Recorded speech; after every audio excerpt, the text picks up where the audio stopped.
Kesineni, Divakar, Dhananjaya, Kaleshwara, orange, Atluri, Nandini, Manikanta, morning star, Yamini, Dasari, Srinivasa, Komitla, Gautami, Jayanthi. ఏంది మీరు అట్లా చూస్తుండ్రు? నేను ఇప్పటిదాకా చెప్పిన ఈ సినిమా పేర్లు యాక్టర్ల పేర్లు కావు, ప్రైవేట్ బస్సుల పేర్లు.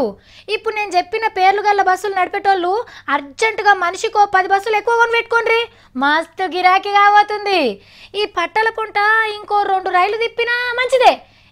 ఎవరినో ఎందుకు బతిలాడు, చంద్రాల సారే జల్దిన ఒక బుల్లెట్ రైలు దింపినంటే మస్తుంటది.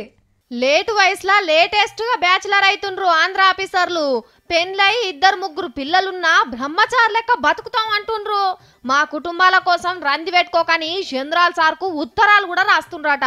అస్సలు ముచ్చట ఏందంటే అమరావతికి వెళ్ళే ఏలుబడి సాగిస్తున్నారు కదా, చిన్న చిన్న ఆఫీసర్లంతా మొన్ననే ముల్లే మూటే సదురుకొని బస్ ఎక్కిండ్రు.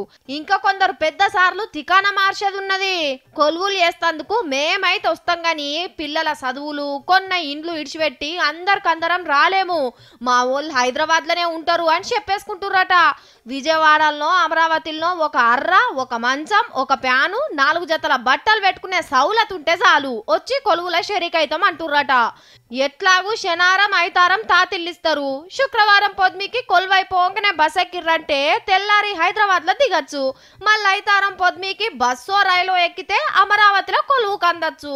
కొత్త రాష్ట్రంలో కొలువు వేసినట్టుంటది, హైదరాబాద్ లో ఉన్నట్టు ఉంటదని గీ ఉపాయం చేస్తుండ్రు అన్నట్టు.